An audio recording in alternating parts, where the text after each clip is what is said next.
जे पेमेंट निघतं पीडब्ल्यूडीचे त्याचे पैसे वेगळे. इतका उघड पद्धतीने हा भ्रष्टाचार चाललेला आहे. आणि त्याच्यामध्ये त्यांनी मला जे सांगितलं ती माहिती अजून धक्कादायक आहे.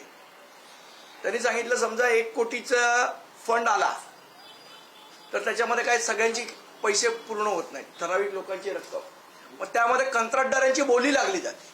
म्हणजे एक कंत्राटदार म्हणतो की माझं पेमेंट काढा, मी तुम्हाला एक्स अमाऊंट देईन. दुसरा कंत्राटदार म्हणतो माझं पेमेंट काढा, मी तुम्हाला X+1 अमाऊंट देईन. तिसरा कंत्राटदार म्हणतो माझं पेमेंट काढा, मी तुम्हाला X+2 अमाऊंट देईन. म्हणजे जो बोली जास्ती लावतो त्या कंत्राटदाराचे पेमेंट त्याच्यामध्ये होते. तर याच मध्ये वरळीमध्ये तुम्हाला माहित असेल तर पोलीस कॅम्प एरिया आहे.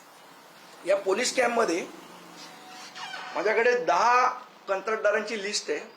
यांची बोगस बिलं म्हणजे काम केलेलं नाही पण त्यांचं पेमेंट झालेलं आहे.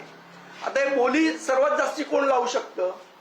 तर बोली असे लोक लावू शकतात ज्यांनी कामच केलं नाही, फक्त बिल टाकलेलं आहे. म्हणजे काम न करता फक्त बिलाचे पैसे उचलतात. त्या कंत्राटदाराच्या मध्ये त्यांची जी आहे ती बोली सर्वात जास्ती लागते, कारण त्यांना काही काम केलेलं नसतं, फक्त पैसे आणणं आणि कमिशन देणं. आता जवळजवळ 10 कंत्राटदारांची मिळून एक 5 कोटीची रक्कम डिस्ट्रीब्यूट झाली. त्याची डिटेल मी तुम्हाला देतो. एक आहे पसाळकर इन्फ्रा, त्यांचं टोटल बिल अमाऊंट होतं 44,21,135 रुपये. त्यांना चेक इश्यू केला गेलाय 41,12,363 रुपयाचा.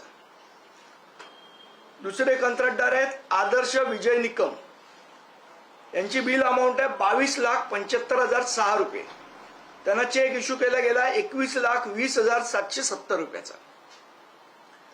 तिसरे कंत्राटदार आहे साई प्रसाद एंटरप्राइजेस, यांचं टोटल बिल होतं 22,63,050 रुपये. त्यांना चेक दिला गेला 21,06,496 रुपये. असे जवळजवळ 10 कंत्राटदार आहेत. ती लिस्ट तुम्हाला मी याच्यावर पाठवतो व्हॉट्सअपवर. सांगायचा उद्देश असा, हे जे कंत्राटदार आहेत ज्यांची चेक काढलेले आहेत आत्ता याच्यानंतर, म्हणजे फंड आणायचा, बोगस कामं दाखवायची, बोगस बिलं तयार करायची आणि सगळा व्यवहार फक्त कागदावर होतो, प्रत्यक्षात कुठलंही काम होत नाही. त्यामुळे आमची मागणी ही आहे की ही ज्या कंत्राटदारांची बिलं गेलेली आहे, एक तर त्यांची चौकशी करा की त्यांनी खरोखर कामं केली आहेत आणि खरोखर कामाची त्यांना बिलं दिली आहेत का. दुसरं, हा जो अभियंता आहे तो पैसे स्वीकारताना आपल्याला या चित्रफितीत दिसतोय, तो अभियंता कोणासाठी पैसे गोळा करतोय? एक तर निश्चित आहे की तो अभियंता काय स्वतःसाठी पैसे गोळा करत नाहीये. तो त्या व्हिडिओमध्येच म्हणतो की हे LOC साठी पैसे. मग त्या LOC मध्ये कोणाकोणाचे वाटे कुठपर्यंत आहे? कारण ते काय एका माणसाच्या हातातला अधिकार नाहीये फंड अलॉट करणं. मग त्या फंड अलॉट करण्यामध्ये कुठला आमदार इन्व्हॉल्ड आहे का? तो फंड अलॉट करण्यामध्ये कुठला एक्झिक्युटिव्ह इंजिनियर इन्व्हॉल्ड आहे? कारण तो एक्झिक्युटिव्ह इंजिनियरचं सरळ नाव घेतोय की एक्झिक्युटिव्ह इंजिनियरचे वेगळे पैसे द्यायचे. कोण कोण अधिकारी, कोण कोण मंत्री किंवा कोण कोण आमदार हा निधी मंजूर करण्यासाठी इन्व्हॉल्ड आहे, या सगळ्यांची चौकशी या माध्यमातून झाली पाहिजे. आजचा हा पहिला व्हिडिओ आहे. उद्या आम्ही दुसरा करू, परवा तिसरा करू. जोपर्यंत शासन याच्यावर दखल घेत नाही तोपर्यंत आम्ही हे प्रकरण बाहेर काढत राहू आणि सरकारला प्रश्न विचारत राहू. आपण पाहिलं तर पीडब्ल्यूडी खात्यामध्ये आधीपासूनच अनेक वेळा अशा गोष्टी समोर आल्या आहेत, पण आता यावेळी जर आपण पाहिलं तर नवीन पद्धत चालू झाली की सुरुवातीपासूनच कुठेतरी पैसे घ्यायचे आणि ते पण उघडपणे दालनामध्येच. तर ह्याकडे आता हा तो जो व्हिडिओ आहे तो दालनाचाच व्हिडिओ आहे, त्याच्या ऑफिसचाच व्हिडिओ आहे. आणि आपण बघतोय की किती निर्लज्जपणे, किती ओपनपणे हे पैसे घेतले. पहिले लोकांना एक भीती असायची, शरम असायची, कुठेतरी कोपऱ्यात नेऊन पैसे घ्यायचे. आता तेही राहिलेलं नाही आणि ऑफिसच्या ड्रॉवरमध्ये पैसे ठेवले जातात. आणि पीडब्ल्यूडी हा भ्रष्टाचाराचा अड्डा झालाय. अनेक कंत्राटदारांनी मला सांगितलं की आम्हाला 20% एक्झिक्युटिव्ह इंजिनियर मागतो. आता आम्ही कामं किती करायची आणि पैसे किती द्यायचे, आणि जो जास्ती बोली लावेल त्याचे पेमेंट काढली जातात, बाकीची पेमेंट काढली जात नाही. कारण शासन सांगतं की निधी कमी आहे.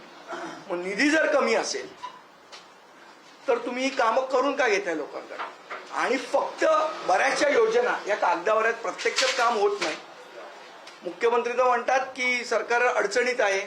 मग हे असे पैसे जर लोकांचे वाया जाणार असेल तर मग त्या पैशाचा अर्थ काय? मुळात प्रश्न हाच उठतो. तुम्ही असं तुमच्या एक्सप्रेसमध्ये पण म्हटलंय की योजनांसाठी पैसा नाही, मात्र इकडे पैसा झिरपला जातो असं मला वाटतं आणि या झिरपल्यामुळेच योजनांसाठी पैसा महाराष्ट्रात नाही असं मला वाटतं. निश्चित मला असं वाटतं हे एका खात्याचं आपण बघतो, हे आपल्याकडे आलेले पुरावे आहेत. असं किती खात्यांमध्ये चाललंय आणि पीडब्ल्यूडीचा भ्रष्टाचाराचा महासागर झालेला आहे. आज ही परिस्थिती मी तुम्हाला दाखवली, ही मुंबईतली आहे, पण अशीच परिस्थिती तुम्ही ऑल ओव्हर महाराष्ट्र कुठेही गेलात तरी सार्वजनिक बांधकाम खात्यात हीच परिस्थिती आहे. कामं ॲडव्हान्समध्ये केली जातात आणि मग मंजुरीला जातात. त्यामुळे मला असं वाटतं की हे प्रकरण आपल्यासमोर मांडलंय. विधानसभेचं अधिवेशन चालू आहे. मला वाटतं याच्यावर आमच्या जे सन्माननीय आमदार निवडून गेलेले आहेत त्यांनी चर्चा करणं आवश्यक आहे आणि याच्यावर न्याय आज शिवेंद्रराजे भोसले साहेबांनी दिला पाहिजे. शेवट आम्ही त्यांना छत्रपतींचे वंशज मानतो, त्यांच्या खात्याकडनं ही अपेक्षा आम्हाला निश्चित आहे.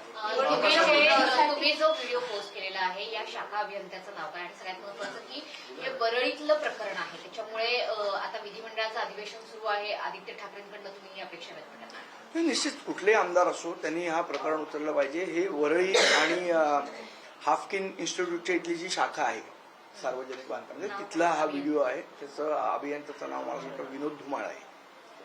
तर चौकशी करावी ही अपेक्षा आहे.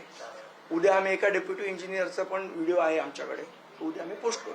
संदीपजी ज्या पद्धतीने सगळे व्हिडिओ दाखवतात, महेंद्र दळवींचा एक व्हिडिओ तसंच अंबादास दानवेने दाखवला. एकीकडे तुम्ही हा व्हिडिओ दाखवला, निधीसाठी पैसे पुरे पडले, दुसरीकडे अधिवेशन सुरू आहे, पहिल्याच दिवशी 75 कोटींच्या पुरवण्या मागण्या. या पुरवण्या मागण्या कशासाठी आहेत? हाच निधी टाकायचा आणि यातनंच पैसे खायचे, याच्यासाठी ज्या पुरवण्या मागण्या आहेत ना, दुसऱ्या कशासाठी आहेत? जर सरकार पुरवण्या मागण्या करते 75,000 कोटीच्या, ह्यातले किती पैसे खरोखर कामासाठी वापरले जाणार आहेत आणि किती नुसते बिलासाठी? आता मला बघायचं की त्या 75,000 कोटीमध्ये सार्वजनिक